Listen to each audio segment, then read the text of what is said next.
Hi everyone, welcome to Depth, Not Just Headlines with me, Deborah Anderson. Thanks to everyone that has already subscribed, and for those of you viewing for the first time, please feel free to hit that red subscribe button just below the video, and there's a little alert bell right beside it. It will keep you abreast of my latest episodes. Now, we saw the coronavirus come through, and what it did, it impacted both rich and poor.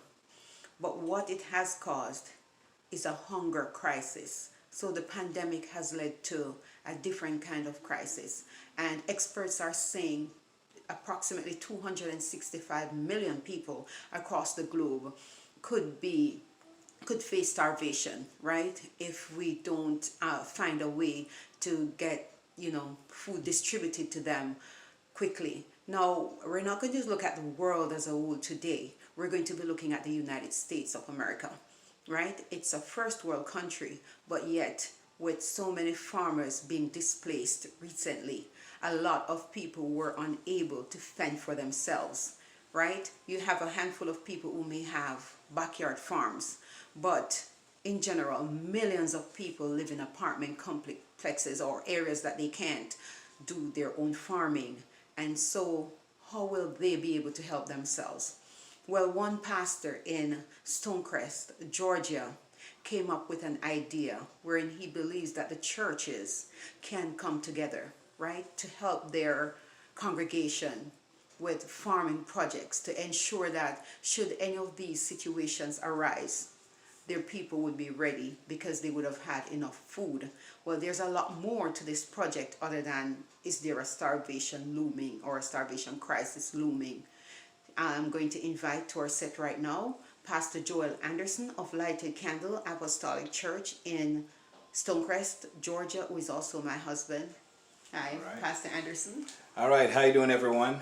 And thanks to my wife for having me on her show. It's glad to be here, and I'm ready to talk about our Lighted Candle farm and how we get started and everything. So what do you got to ask? I'm here to answer. So basically, Pastor, my first question to you is, what really prompted this project? Well, was it some Armageddon prophecy? I'm just messing with you, but do you foresee starvation or a food shortage crisis in the short term?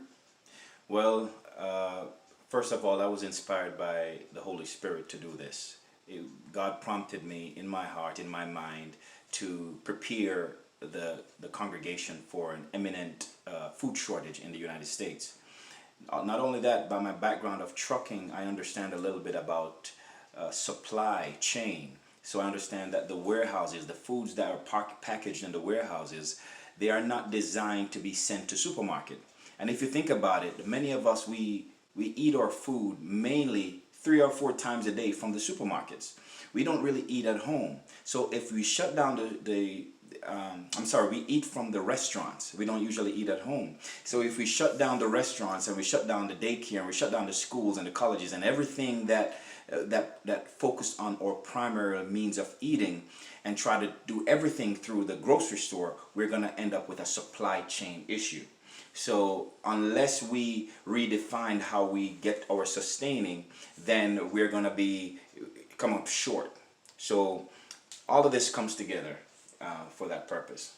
Okay, well, this is a major undertaking. Yeah. So we're asking now, you need a lot of material. Yeah. What type of farm are we talking about? Well, this is a scalable project, and it's a raised bed garden. I've researched online, watched some YouTube videos like many of us, and saw the square foot garden projects that allow you to grow multiple plants by the square foot. Okay. So we need to build these 8x4 wooden raised beds in order to have healthy crops, and so we had to build these 8x4 boxes. So God was able to supply us with the materials, the workmen to come together in order to help facilitate this project. Okay, and we're on our screen here, we're seeing a sample of the box that you're talking about. Yes, yeah. But how many of those boxes are you looking at building? And where are you getting the material to actually build all these boxes? Because I know lumber isn't cheap. Yes. We started off with one of our church members donating a lot of the materials from an old old house that she had. Not an old house, she was starting to build her own house, but for 5 years she wasn't able to continue the construction. So she decided to start afresh and donated the lumber from her property. Okay. So this was able to give us a jump start in getting all the boxes built. So the next step, driving around, I was able to find lumber from construction projects that people are building houses or doing things, and we're able to load up my trailer and pull them to the church, and so we can have material able to build some more boxes. So this is a construction site that was able to donate materials for us to build the boxes. So a lot of construction sites here in Georgia, you're throwing away lumber. So I just go around to different construction sites and just pick up lumber for free, and I'm able to put together and have the work guys donate their time and build the boxes for us. Okay, so you were able to get, some may say lucky, of course. You're a God-fearing man, you would call it a blessing, Yes. right? To be able to obtain that thousands of dollars worth of material. We're talking about in the range of what, $4,000 or $5,000? Yes, Like, on average, we've collected have about more than that, about $10,000 worth of lumber donated and acquired through giving, through the collective support of the brethren. And it was a major start. One of the farm boxes, I looked online for price for one of them, and they cost approximately $500 for just one box. So far we have 6 boxes, and we have enough material to build about 10. And as the saints give and as the contributions come in, we are able to expand and scale the amount of box we need according to demand. Okay. So you've spoken about getting the material, but you also mentioned transportation. How were you able to get the material from there to your church? And that's the thing about this. Somehow everything starts coming together through faith. I didn't even know where the lumber was coming from, and just by preaching about it, the saints answer the call. One person said, I will give you the material. Another person said, I will use my truck to haul the material. And our pastor friend, Pastor Grayson, was able to bring his truck and load up all the materials from the site and bring it to the church location. And we're able to have that large load of material moved from one location to the other. So he was able to help us with a fantastic job loading up his truck. As you can see, the work guys there loading up the truck, and it was a very big project that day when we deconstructed the property and loaded it up on the truck, and it was phenomenal. God really came through for us that day. That's really a lot of material we're looking at here. And all these gentlemen we're seeing in the video, did they volunteer their service? Yes, so they heard the sermon and they heard the call, and they just came into church and said, Pastor, I want to help. And they all volunteered their time and their energy. I couldn't afford to pay all these guys, but another restaurant owner heard the message and said, Pastor, I want to help. I will feed the work guys for you. And another person came in and said, I have food for the work guys. And the work guys were content. The economy was down. They didn't have much to do at the time. So they just said, you know what, since I have nothing to do, let me put my time and energy to the church. And that's what they did. You mentioned a restaurant owner just now, and I'm taking it you're talking about Auntie Vanny's restaurant. Auntie Vanny Fish Pot was the main restaurant. She said, Pastor, just tell the guys whenever they get hungry to come over to the restaurant, they'll have food. And I want to thank God for her. She was one of the many people who pitched in to make this come to reality. So it's pretty good. Okay, that's absolutely beautiful. And where is Auntie Vanny's located? Auntie Vanny is on Covington Highway, Lithonia, Georgia. On Covington Highway, an intersection of Panola Road and Covington Highway. Oh, okay. And I just saw the men there looking quite comfortable. Yes. You could see it's like the project is not, a burden to them. This is inside the church. Yes. And what's happening here? They're just getting some food. Our own Deacon Lawrence came by with some food and fed the work guy. We got some good chicken noodle soup that day. It was really sustaining. Filled our stomachs, and we were happy to eat. So everybody just pitched in. Some gave money, some gave time, some gave food, some gave lumber, some gave transportation. God just was really in this mix. There's no way I could have foreseen this coming together the way it did. I just sent the word, and everybody collectively was inspired by it, and they came together to make it happen. Oh, okay. All right. So the saints, do they have to pay for these boxes that you mentioned, or how does it happen? And is it just serving the church, or does it provide for the community as a whole? Well, it's two things about it. The farm, if you will, is owned by the church and the church members. We all collectively own it, and during harvest we'll all collectively reap and have the choice to distribute it to whoever we want. And the way I've designed it, because it's a square foot garden, each one of the boxes, they're divided up into 32 squares, and each time a member gives or donate to the church financially or even with their time, they're assigned a little square. So for example, if a person donates $30, they're given a square and they have their name assigned to that square. So if there's a tomato plant in that square, they get all the tomatoes in it. If there's a cabbage square, they get all the cabbage or all the carrots or whatever is inside their square. So as people give, they're assigned more and more and more squares, and if we run out of squares, we just add new boxes, and it's scalable. And when harvest time comes, the owner or the member that has all these squares get their collection of squares, and they have freedom to donate it to whoever they want. So that helps us with the distribution. So the members will help to distribute the food to their family and to their neighbors as they're led by the Spirit. How many boxes have you constructed so far? I see you and your men hard at work here. We've constructed. Or your team, my apologies, yes. We've constructed around 8 boxes so far. We're looking at approximately 200 squares. And we're looking to have 50 boxes by the end of the year. What has the support really been like, though? Are people really buying into this project? Are people like just standing off and watching and waiting, or have they jumped on board?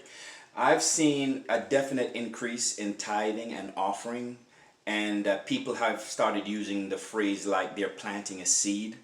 And it's not usually a phrase we use in church when we're giving offering. People just give their offering and their tithe. But now people are saying they're planting financially, because they are seeing that there's a direct correlation between their giving and what is happening at the church. So each time they give, their name is now being attached to something tangible that they can see. So I think they're really motivated and happy that they can see the evidence and the results of what they're giving for. A lot of times people give to church and don't see where the money goes. But this is helping the church with utilities expenses in a time like this. It's also helping to feed the community, and also giving us something to take our mind off this whole corona thing. This has really been inspiring and helped us to focus on something positive and productive, other than just being stressed about not being able to go outside, not being able to go where we need to go. But now we have something we can look forward to. And we are able to see, all the members are able to see what their square is on our church app, on our lightedcandle.net church app. They can go on it and they can see that, oh, I have 10 squares, or I have 5 squares, or I have some carrots coming, I have some cabbage coming. So it's a great inspiration for all of us. So does this extend beyond the immediate environs of your church? Can people in New York, Virginia, other states, buy into this project? And even though I use the word buy, you know what I mean. I'm not saying they're purchasing, but can they donate to the church, give their tithes and offering, whichever state they're in? How would they be able to obtain their gifts, or would they just support? Just the same way where food is being shipped across the country, anyone who comes on our telechurch line and is a part of our church, our church doesn't have walls. Our church has become now remote church. So once a person participates through their giving, if you're in New York, as long as you're in the United States, it shouldn't be difficult to get your harvest to you. So feel free to come on our telechurch line, listen to the word, be a part of it.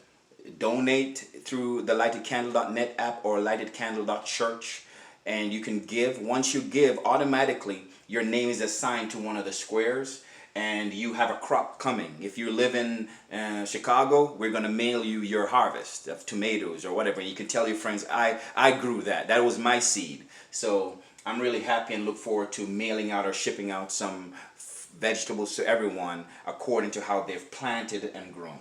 Oh, okay. That sounds beautiful, Pastor. So for those people who want to give, though, could you quickly use this medium to let them know how they're able to support the project if they're not, in Georgia? Well, you can just quickly go to lightedcandle.net, and that's the app. You just click sign in with Google and you're right in, you could see the farm. And or you can just go to our website, lightedcandle.church, and there's a little button there that says give. Once you give, I know your name and information anyway, so I just assign you a little square. And the third way is Cash App. You can go to Cash App with a $ lighted candle. Once you give there, I will see who it is that gave, and I will just assign you a square anyways. So no matter whether it's our app or our website or Cash App, we're going to recognize who gave, and we're going to assign you a square, whether you like it or not. So go ahead and give according to the Spirit. Amen. Amen. Okay, so other churches, have you seen them expressing interest in starting that kind of project for their congregation as well, or their community? Yes, one Bishop Nelson, good friend of mine, he was inspired by it, and he said, Pastor, maybe we could do something like that. I said, you know what, instead of you doing it, why not just get one of our boxes designated for your church? Mm-hmm. So, because I said it's really expensive. If he has the wherewithal and the time and the resources to do it, that's one thing.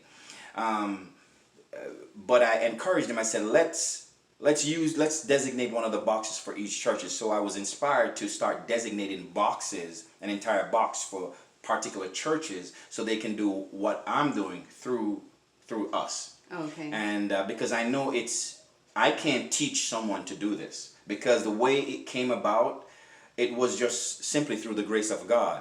And I couldn't tell someone to get out the amount of money it would take to do this, and for the workmen, it would just be too much money. Mm-hmm. So it's not something that's feasible to take on financially, but you have to do it as an act of faith for God to provide all the things. And so far, this has worked out well, because God has to provide all the resources we need to do this. So I just look at this as not something that a man decides to do, but that someone has to be called to do it.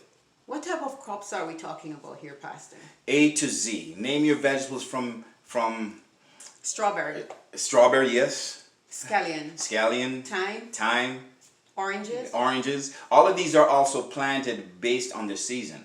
Okay. And some fruits take years to come by. So oranges and things like avocado takes 5 years. So we probably won't be doing anything like avocado. But the simple stuff like potatoes, the vegetables. And tomatoes. The quick 3-month crops. What about potatoes? Potatoes, very good. Okay. Irish potatoes and sweet potatoes, they're very good crops for us to do, because they take only 3 months for harvest. Absolutely beautiful. So I noticed in this video here, I'm assuming those are females working. Mm-hmm. So some of our church sisters. We have Sister Sonia and Sister Lawrence there, Missionary Lawrence. She's in charge and responsible for our planning and all the decisions regarding the crops, what we're going to plant. So we want to make sure we have a co-planting process that complements what crops we're planting. So we plant carrots with cabbages, and we put some thyme in there so that the insects are dissuaded from eating the vegetables. Because if we plant an entire bed of cabbages, the insects will just have a field day. So we plant some rosemaries and some thyme in between the plants and the crops, so that it will dissuade some of the insects from having a feast on our crops. So clearly a lot of planning went into this. Yes. I must commend you and your team, because this is not an easy undertaking. And yes, I'm a member at the church, so of course I have some understanding of what's going on. And I too want to commend your team that has been doing an absolutely phenomenal job. Yes. And I've been hearing people, asking a lot about the project and how they can contribute, how they can be a part of it. Yes. And I really do hope that many of you out there watching this video today will buy into this project, will see the importance of starting, farms. Go out there, look all over the internet. You're hearing a lot about food shortage. You're hearing a lot about hunger. We should not be hungry. We should not be totally dependent on others to feed us when we can do that ourselves. We can't do it 100%, right? But we can help ourselves. Yes. In times of crisis, and help each other. So if you want to watch this and bring it to your pastors as well, or bring it to your community leaders as well, and see how you can start box farming, then, you know, that will be a start. Pastor Anderson, thank you so much for joining me on, you know, this episode of Depth, not just headlines. This was really some deep stuff. Never heard of this project before. I mean, you've heard of little farms, you know, little community farms, but nothing on such a huge scale. And to think that you were able to do this with so much support and following your spirit and get all of this come to you, I know it's the real deal. Yes, I want to thank God for that, and thank you all for your support. You can help out, as I said, just come to our website, lightacandle.net, and hit that give button, and you'll be blessed, because we're all following the leading of the Spirit, and we look forward to God delivering us there. Amen. Okay. And thanks everyone for watching this episode of Depth, Not Just Headlines, where we're looking at the food shortage crisis. And I'm Deborah Anderson. Don't forget to hit that subscribe button. Be blessed.